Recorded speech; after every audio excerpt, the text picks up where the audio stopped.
સ્વાગત છે તમારું પૂનમ્સ ફ્લેવર કિચનમાં। આજે હું તમને બનાવતા શીખવાડવાની છું ફૂલવડીનું શાક। એના માટે મેં અહીંયા એક કડાઈ મૂકી દીધી છે, એની અંદર 1 મોટા ચમચા તેલ નાખ્યું છે। તેલ આપણું ગરમ થઈ ગયું છે, ત્યારબાદ આપણે એની અંદર અડધી ચમચી જેટલું લસણ નાખીશું અને લસણને થોડું આની અંદર આપણે સાતળી લેશું। આપણે ગાંઠિયાનું શાક તો બનાવતા જ હોઈએ છીએ, પણ આજે આપણે બનાવીશું ફૂલવડીનું શાક। ફૂલવડી ઓલરેડી સ્વાદે એટલી ટેસ્ટી હોય છે અને એમાં જો આપણે એનું શાક બનાવશું તો ઓહો એનો સ્વાદ તો લાજવાબ હશે। અને આમે તે આપણે રાત્રે વિચારતા હોઈએ શું બનાવું તો આ એનો બેસ્ટ ઓપ્શન છે। તમે કોઈ ગેસ્ટ આવે ત્યારે પણ તમે આ શાક બનાવી શકો છો। લસણ થોડું સતળાઈ ગયું છે એટલા માટે મેં 1 ચપટી હિંગ નાખી છે અને ત્યારબાદ એની અંદર આપણે 5 ચમચી જેટલી હળદર નાખીશું। હળદરને પણ સરસ મિક્સ કરી દઈશું અને એટલું ઈઝી છે અને ટેસ્ટી પણ છે, ઝટપટ બની જશે અને બહુ જ ટેસ્ટી રેસ્ટોરન્ટ જેવો ટેસ્ટ તમને ઘરે આવશે। સરસ સતરાઈ ગયું છે, ત્યારબાદ આની જ અંદર આપણે ધાણા જીરું નાખી દઈશું અડધી ચમચી જેટલું તેલની અંદર જ। અને તેલ છે એકદમ આકરું નથી આવવા દેવાનું અને ગેસની ફ્લેમ ધીમી રાખવાની છે। ત્યારબાદ આપણે એની અંદર લાલ મરચું નાખશું। લાલ મરચું નાખવામાં થોડું ધ્યાન રાખવાનું છે કારણ કે ફૂલવડી પણ તીખી હોય છે। મેં અહીંયા અડધી ચમચી નાખ્યું છે અને મરચું નાખ્યા બાદ તરત જ આપણે એની અંદર પાણી નાખી દઈશું। આ શાક છે બહુ રસાવાળું નથી હોતું, થોડો રસો હોય છે। મેં અહીંયા 2 ગ્લાસ જેટલું પાણી નાખ્યું છે। હવે આપણે આ પાણીને ઉકળવા દઈશું અને સાથે સાથે આપણે એની અંદર મીઠું પણ નાખી દઈશું। જો તમારે રોટલા અથવા ભાખરીમાં ચોળીને ખાવું હોય તો તમે રસો પણ કરી શકો છો। ત્યારબાદ હવે આપણે એની અંદર થોડું મીઠું નાખીશું।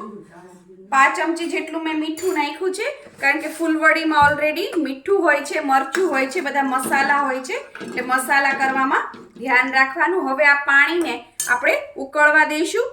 ઉકળવા માંડે ત્યારબાદ એને 5 મિનિટ રાખવાનું છે એટલે જેથી એ પાણી છે એ સરસ પાકી જાય। 5 મિનિટ પાણીને ઉકાળી લીધા બાદ હવે આપણે આની અંદર નાખી દેવાની છે ફૂલવડી। ઘણા લોકો છાશ પણ નાખતા હોય છે, પણ છાશ આપણે નથી નાખવાની કારણ કે ફૂલવડી છે મેં કીધું ઓલરેડી જેની અંદર બધા મરી મસાલા હોય છે એટલે છાશ નાખવાની જરૂર નથી। આ રીતે પાણીમાં જ બનાવવાનું તો શાક ખૂબ જ ટેસ્ટી બનશે।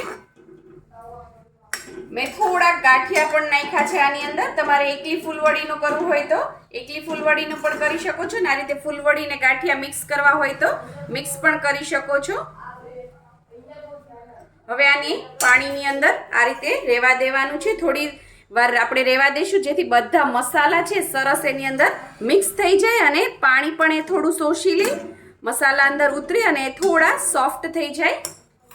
ફૂલવડી નાખ્યા બાદ મેં આને 2 થી 3 મિનિટ આ જ રીતે સ્લો ફ્લેમ ઉપર રહેવા દીધું હતું જેથી છે મસાલા બધા સરસ અંદર મિક્સ થઈ જાય। અને તમે જોઈ શકો છો આપણે 2 ગ્લાસ પાણી નાખ્યું હતું એ પણ સરસ અંદર છે શોષાઈ ગયું છે। ઘણાને એમ થયું હશે કેટલો રસો થશે, પણ જો તરત જ ફૂલવડી છે પાણી પી લે છે અને સાથે સાથે ઉપર તાજી કોથમીર પણ નાખી દીધી છે। કોથમીર તમે તરત જ આ રીતે સુધારીને નાખો ને એની સુગંધ બહુ સરસ આવે।